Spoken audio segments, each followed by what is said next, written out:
Përshëndetje të gjithëve, faleminderit që po na ndiqni në emisionin Enciklopedi Mjekësore. Jemi në muajin e madhnueshëm të Ramazanit dhe do të flasim në këtë emision dedikuar shëndetit edhe për këtë muaj i cili ka vlerat e veta shpirtërore, por edhe shëndetësore.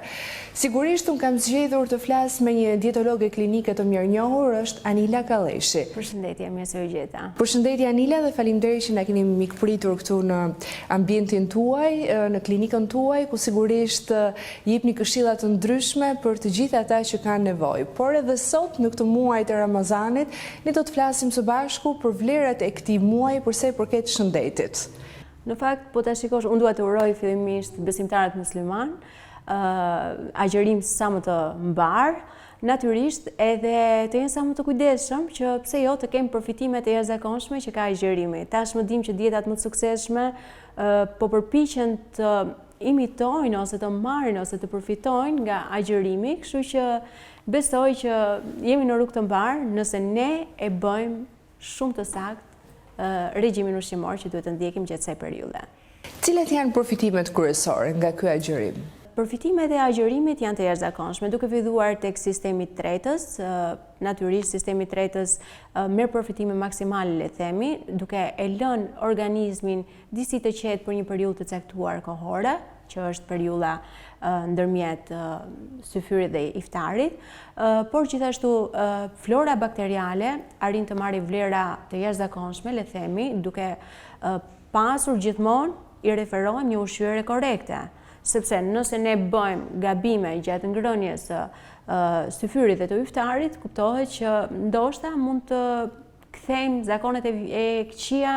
dhe në vend të përfitimit mund të kemi edhe probleme shëndetësore. Por nëse ne e bëjmë eksaktësisht një regjim ushqimor të shëndetshëm në këto dy vakte, ne kemi përfitime shumë të mira në sistemin tretës, kemi një rritje të metabolizmit, kemi një, le të themi, një florë bakteriale shumë të mirë, kemi një përmirësim të kolesterolit, të niveleve të kolesterolit, por gjithashtu edhe të diabetit, përmirësim të diabetit, të sheqerit, të nivelit të sheqerit në gjak, jo të diabetit, sepse do thoja që persona diabetik duhet jenë shumë të kujdesshëm aq më tepër kur janë gjatë periudhës së marrjes së insulinës. Në këtë moment ata duhet të jenë të kujdesshëm dhe le të themi kemi energji më tepër, kemi një mirëqenie më të mirë shëndetësore dhe në fund fare ajo çfarë prekupohen njerëzit më shumë, mund të kemi humbur disa kilograme. Po përsa i përket detoksit? Organet kryesore, mëlçia, veshka, janë organet të cilat ka një përfitim të jashtëzakonshëm nga agjërimi, sepse nëse në festat e fundvitit, themi për festat për Krishtlindjet ose natën e vitit të ri, organet kryesore të detoksit që është mëlçia, veshkat, por natyrisht lëkura, mushkërit, kanë një mbingarkesë me ushqime të ngopura nga yndyrnat shtazore, por gjithashtu edhe volumi i ushqimit është shumë i madh, pra kanë një mbingarkesë. Në rastin e agjërimit, ne arrim të bëjmë një lehtësim të këtyre organeve, duke i dhënë mundësinë dhe përparësinë për të pasur ndoshta kohën e duhur që këto organe të bëjnë ato detoks të organizmit në mënyrën më perfekte të mundshme. Kështu që janë organet kryesore të cilat kanë një përfitim të jashtëzakonshëm. Por gjithashtu edhe sistemi i tretës, stomaku, personat të cilët vuajnë nga refluksi, le të themi, dikush që mund të ketë ulçera në stomak, mund të ketë një përmirësim shumë të mirë duke e lënë organizmin në një periudhë agjërimi të caktuar. Thatë pak më parë që disa persona duhet të jenë të kujdesshëm nëse kanë sëmundje edhe kronike, duke u referuar sigurisht për diabetikët. A ka sëmundje të tjera që ne duhet t'i themi që duhet të kenë një kujdes të shtuar, duhet apo jo të agjërojmë këto persona? Në fakt janë disa kategori që unë do preferoja që mos të agjëronin. Flasim për personat të cilët ndjekin terapi mjekësore, pra personat të cilët janë të detyruar të konsumojnë ilaçe apo pilula gjatë mëngjesit, drekës, darkës,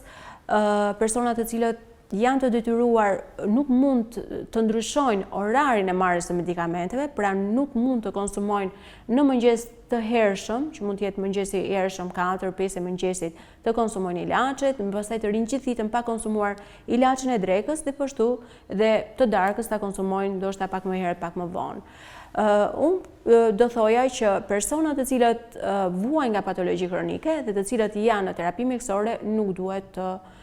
zhvillojnë një agjërim gjatë periudhës së Ramazanit. Flasim për persona që vuajnë nga diabeti, persona që vuajnë nga kolesteroli, marrin ilaçe për kolesterolin e lartë, persona të cilët vuajnë nga hipertensioni apo hipotensioni, pra tensioni i lartë apo i ulët, edhe kjo kategori sepse në tension të ulët mund të kemi probleme këputje, gjendje të fikti, marrje mendsh, pa fuqi ndoshta le të themi, por gjithashtu edhe personat të cilët vuajnë nga hipertensioni, të cilët janë të detyruar të marrin medikamente të ndryshme gjatë mëngjesit drekët darkës, nuk duhet. Po kështu personat të cilët vuajnë nga refluksi gastrointestinal, edhe këta persona nuk këshillohet që të mbajnë një regjim ushqimor në gjatë periudhës së agjërimit, personat të cilët kanë probleme me zorrën e irrituar, natyrisht kur mund shfaqet kur shfaqet në problemet e diares, ku shfaqet një dehidratim i jashtëzakonshëm, fëmijët të cilët janë në zhvillim, unë nuk do t'i këshilloja që të mbani një regjim kaq të re, por gjithashtu dhe moshat e thyera, të cilët ndoshta mund të mos jenë addicted, le themi, rreth medikamenteve, por gjithsesi moshat e thyera kanë patologji bashkëshoqëruese me ilaçe apo pa ilaçe qofshin ato. Kështu që edhe këto mosha do t'i këshilloja nëse nuk ndihen mirë, nuk duhet të jenë në një periudhë agjërimi, por gjithashtu dhe gratë shtatzëna. Gratë shtatzëna dhe në periudhën e gjithëdhënies duhet janë shumë të kujdesshme që mos të mbajnë regjim, sepse le themi që agjërimi është vërtet shumë i shëndetshëm për organizmin, por për disa kategori mund të jetë i dëmshëm. Fëmijët duhet të ushqehen, fëmijët kur janë në periudhën e gjithëdhënies, dhe nëna duhet të jetë shumë e kujdesshme për të qenë e hidratuar, por gjithashtu dhe ushqyer mirë dhe shëndetshëm, dhe nuk mundet ajo nënë që do të rrisi një fëmijë të jetë të futet në një regjim siç është agjërimi. Por gjithashtu edhe gratë shtatzëna, natyrisht është një periudhë një mujore që zgjat agjërimi dhe nuk është një ditë, 2 ditë, dhe gjithsesi duhet ketë parasysh që fetusi ka periudhën e saj të rritjes dhe në çdo periudhë është zhvillimi i disa organeve është shumë i rëndësishëm. Kështu që edhe nënat duhet të bëjnë të sakrificë dhe mos të agjërojnë për të jenë të sigurta që mund të jetë, le të themi, një vit tjetër ndoshta, ai që mund të jetë ndoshta më i përshtatshëm dhe më favorizues për këto nëna të cilat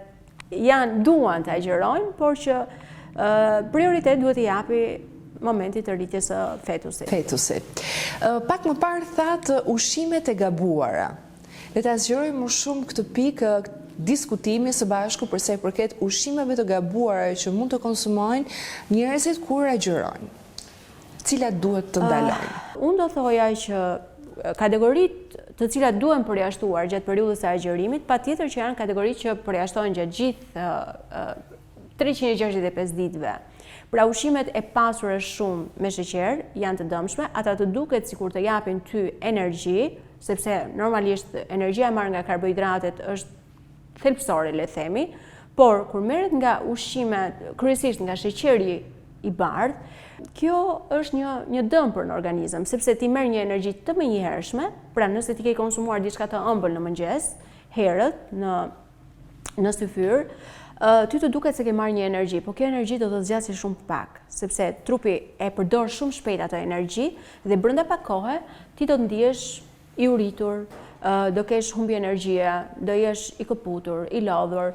nuk do kesh mendjen vetëm tek ushqimi, sepse janë sensorët e trupit ata që të tregojnë që okay, sheqeri që ti konsumove mbaroi dhe ti duhet të konsumosh diçka tjetër. Dhe bëhet pak më e vështirë periudha e agjërimit. Por gjithashtu edhe yndyrnat e ngopura, flasim për sallamet, prosciutat, të cilat jo vetëm që përmbajnë kripra të tepërta, dhe kripa e tepërt e dim që nuk është shumë e shëndetshme, aq më tepër në momentet që ti je i detyruar të mos konsumosh shumë ujë dhe gjatë gjithë ditës nuk mund të rish ndoshta pa konsumuar ujë. Kjo do të bënte shtimin e dëshirës për të konsumuar ujë, edhe ti do të ishe gjithmonë kur po mbaron, nuk do të ishe në momentin e duhur, le themi, për të bërë një agjërim të shëndetshëm. Por gjithashtu dhe yndyrnat e ngopura që përmbajnë, e dim tashmë që sallamet dhe prosciutat përmbajnë yndyrë të shtuar të ngopur, e cila nuk është e shëndetshme as pak, përkundrazi dëmton organet, por gjithashtu edhe momentin që ti kërkon të agjërosh. Një tjetër element janë pjetë energjike, pjetë me gaz, të dëmshme, gjithashtu ndoshta kur konsumojmë shumë, le themi oriz të bardhë, makarona të bardha, bukë të bardhë, këto nuk do të ishin ndihmuese në këtë proces fantastik siç është agjërimi. Çfarë sugjeroni ju në mëngjes, pra në syfyr të konsumojnë? Mëngjesi është, le të themi, baza e ushqyerjes të shëndetshme gjatë periudhës së Ramazanit. Unë mendoj që karbohidratet e thjeshta do të ishin një burim shumë i mirë, i shëndetshëm për të marrë energji mjaftueshëm. Por, përpara se të fillonte syfyri, unë do mendoja që konsumimi i 1 deri në 2 gotave ujë, le të themi gjysmëore ose 1 orë përpara se të fillojmë konsumimin e syfyrit, do të ishte shumë e mirë. Nëse ne do ta konsumonim atë ujin duke ngrënë ushqim dhe duke pirë ujë, kjo do të ishte e gabuar, sepse ushqimi, le të themi, do të mufateshin në stomakun tonë dhe do kishim më shumë vështirësi në tretje të ushqimit. Ndërsa, nëse ne këtë ujë e konsumojmë 1 orë, 2 orë përpara se të konsumojmë syfyrin, do të ishte shumë e mirë për të na bërë që stomaku ynë të ishte pak i mbushur, por gjithashtu dhe për të marrë sasinë e ujit të tepër. Dhe mos harrojmë që kjo sasi e ujit, le themi 6 deri në 8 gota minimalisht, por mund të jetë edhe 8 deri në 10 gota, do të ishte shumë e mirë të ndaheshe nga iftari, nga konsumimi i iftarit, le themi pas 1 ore që e kemi konsumuar iftarin, ose mund të fillonim ndoshta me 1 gotë, 2 gota ujë, ose me ndonjë ushqim të lehtë për momentin dhe më vonë të konsumonim një darkë tjetër, por asnjëherë uji me ushqimin në të njëjtën kohë, dhe kjo sasi e ujit të konsumosh gjatë gjithë natës. Kuptohet, në këtë moment ne kemi prapë një vështirësi tjetër, sepse orari i gjumit, që është shumë i rëndësishëm për të gjithë, do të ishte pak më, le të themi, pak më i lëkundshëm, pak më i prishur, por që kjo mund të zëvendësohej gjatë kohës së drekës ose gjatë kohës së pasdites, pasi kemi mbaruar. Flasim për dikë që ka punuar ndoshta deri në ora 4-5 të mbasdites, ndoshta derisa të pritesh e iftarin, mund të bënte një sy gjumë për të rikuperuar orët e gjumit që prishin gjatë kësaj kohe. Dhe duke u rikthyer mëngjesit të shëndetshëm, pra mund të ishte buka integrale, mund të ishte tërshëra, mund të ishte burimi i energjisë nga karbohidratet e thjeshta, mund të ishte, le të themi, drita të tjerë integral, të ndryshëm, mund të jenë ndoshta një oriz integral ose një biskot integrale, mund të ishte, duke vazhduar pastaj me vezën, e cili është një burim shumë i mirë proteinik dhe pothuajse i përthithshëm plotësisht nga sistemi ynë tretës, por le të referohemi vezëve bio, organike, dhe jo ndoshta të pularive. Pra këtu jemi pak përzgjedhës për të marrë burime të shëndetshme. Më cilësore. Duke vazhduar me acidet yndyrore omega 3 të përftuara nga avokadoja, që është shumë e mirë, kemi parasysh që për të ruajtur atë, për të hequr ndoshta atë etjen e madhe gjatë gjithë kohës, një burim shumë i mirë, i cili bën një stabilizim mjaft të mirë të elektroliteve, është magneziumi dhe kaliumi i cili merret nga konsumimi i bananës, le të themi, por gjithashtu magnezi nga frutat e thata, arrat, bajamet, lajthini, janë një burim i shkëlqyer dhe na ndihmojnë për të mos pasur atë etjen e tmerrshme gjatë gjithë ditës. Acidet yndyrore omega 3 nga frutet e thata, nga farërat e ndryshme, mund të jetë probiotikët që duhet patjetër të konsumohen gjatë këtij momenti në mëngjes, që mund të ishte kefiri, mund të ishte një smoothie shumë i mirë me farëra, me fruta të ndryshme. Po të ishte në periudhë vere, po tani është pak më mirë, se është më kollajt për të mbajtur, edhe orari është pak më i vogël, por gjithashtu edhe nuk është ajo etja e tmerrshme që është gjatë stinës së verës. Pra s'ka shumë dehidratim, po themi. Pikërisht, nëse do të ishte gjatë stinës së verës, do të preferoheshin fruta dhe perimet të cilat përmbajnë shumë ujë, ndoshta shalqini, pjepri, rushi, mund të ishte një tjetër element i cili përmban goxha ujë. Por në këto momente ne mund të përdorim edhe frutet e thata, mund të jenë hurmat e arabis. Pse përzgjedhin shumë pikërisht të frut? Si në çeljet e iftarit? Unë mendoj ndoshta vlerat cilat janë? Po vlerat e hurmës arabis ka sheqerna të mira, të shëndetshme, të cilët e japin energji, por gjithashtu edhe disa minerale, por nuk është se është në një gjë, unë mendoj që krijojnë ngopje, e vërtet? Patjetër që krijon ngopje dhe është pak më zgjat në kohë tretja e saj, kështu që dhe kjo, madje syfyri preferoj që të konsumohen fillimisht 2-3 hurma arabie të lëna në ujë, që të mufaten i çike dhe ndoshta të kemi mundësi që t'i konsumojnë më shëndetshëm, në mënyrë më të shëndetshme të mundshme për të përfitur më shëndetshëm.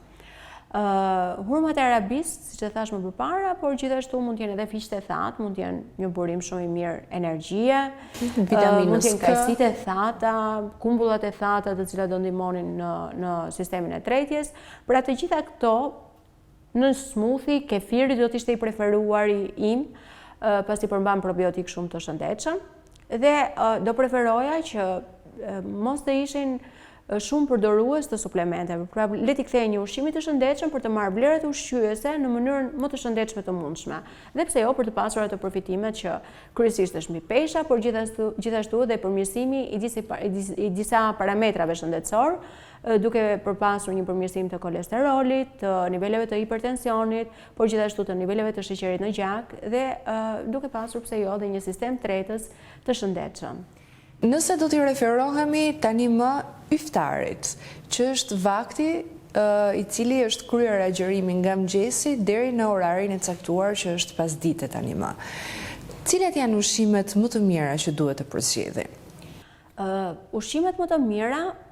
gjithmonë e thash dhe më përpara, është shumë e rëndësishme mënyra e gatimit. Nëse do filloni me patates të skuqura,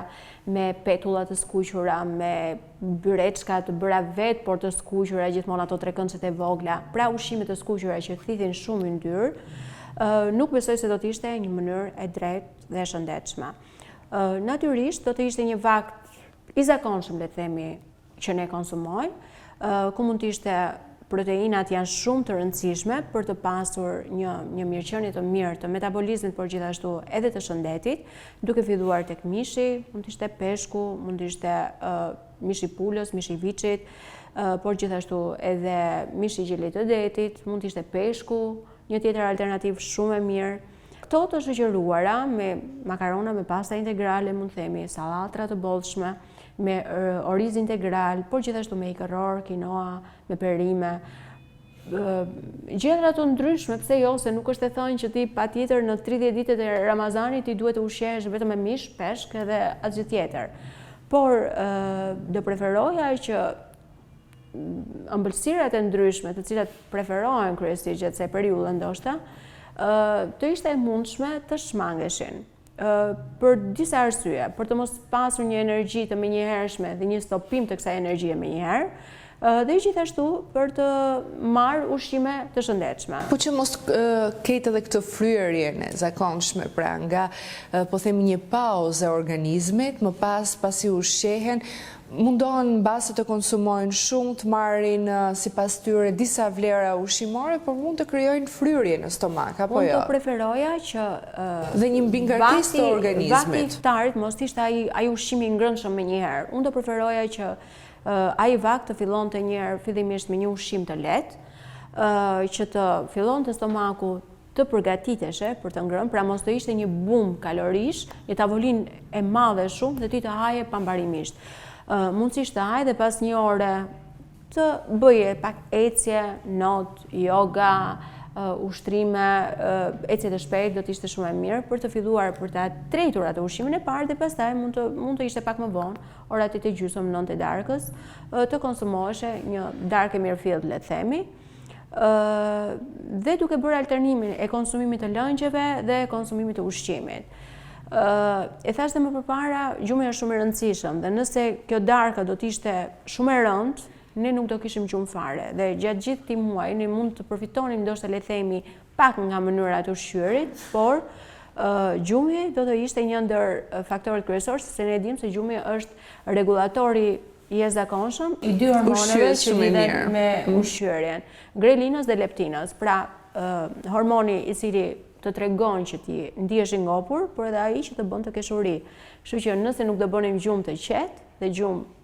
të plotësonim atë 6 deri në 8 orëshin e gjumit, ne nuk do kishim një gjumë të rehatshëm, por gjithashtu do kishim një frenim të prodhimit të hormoneve grelin dhe leptin. Suprat sugjerohen, besoj, në këtë periudhë? Absolutisht po. Suprat na ndihmojnë të jemi të hidratuar dhe ka shumë njerëz të cilët nuk e preferojnë shumë ujin, mezi e konsumojnë dhe natyrisht nëpërmjet ushqimeve të lëngshme, kjo sasi e ujit mund të rikuperohet në një farë mënyrë, le të themi një sasi jo shumë e madhe, por mund të kemi një rikuperim shumë të mirë të lëngjeve. Gjithashtu, nëse nuk arrim të konsumojmë ujin mirëfillt, nuk është e mirë që të konsumojnë ujë me vitamina, siç mund të serviren lartë e poshtë, që nuk besoj se ka brenda asnjë lloj vitamine, ose nëse ka mund të jenë vitamina të prodhuara sintetikisht, por çajrat e ndryshëm mund të jenë një zgjidhje shumë e mirë, ose pak mente, gjithë mente brenda kastravec kur është koha, në fakt se tani nuk është se kemi një prodhim të tyre. Mund të përdorim çajra të ndryshëm, qetësues, të cilët ndihmojnë edhe sistemin tretës, por edhe na ndihmojnë të jemi të hidratuar. Por gjatë periudhës agjërimit është shumë e rëndësishme konsumimi i kafes duhet jetë i reduktuar, sepse kafeja është një diuretik që të bën të dalësh jashtë her pas here dhe të heq sasinë e lëngjeve në trup. Kështu që ti do ndihesh shumë shpejt i dehidratuar, por gjithashtu edhe do kesh etjen për ujin. Kështu që personat të cilët janë mësuar të konsumojnë 4 deri në 5 kafe në ditë, është e mira që ndryshimin me kafen ta fillojnë ndoshta 2-3 javë përpara agjërimit. Pra, duke filluar nga një moment që është 4-5 kafet, fillojnë të ulin në 3, në 2, deri në 1 kafe në ditë, do të ishte mjaftueshëm për të qenë të hidratuar, por nëse ne do e bënim këtë gjë më njëherë në periudhën e agjërimit, personi do kishte dhimbje koke, do t'i mungonte diçka, sepse kafeina e di që të krijon një varësi, dhe kjo varësi duke hequr sheqerna, duke hequr kafen, kuptohet që do të ishte e pa suportueshme, le të themi, ose acaruese, ose do të shfaqeshe me dhimbje koke, me pa fuqi, sepse organizmi e ke mësuar vazhdimisht me të njëjtën sasi kafeine, kështu që shumë e mirë do të ishte 3 javë, një muaj ndoshta përpara të filloje të reduktohet pak sasinë e kafes. Dhe të shtoje sasinë e lëngjeve, duke futur ndoshta edhe copa frutash brenda, për ta bërë pak më të këndshme konsumimin e lëngjeve, le të themi. Anila, unë ju falenderoj shumë për të gjitha këshillat që keni dhënë sot në këtë emision. Ju uroj sukses në punën tuaj dhe ju uroj të gjithë besimtarëve musliman gëzuar këtë muaj dhe të vijojnë të agjërojnë sipas besimit të tyre, ndjeshmërisë, sepse mbi të gjitha është një fe e shpirtit dhe një zgjedhje e bukur që ata kanë. Gëzuar edhe një herë dhe agjërim të mbarë të pranuar.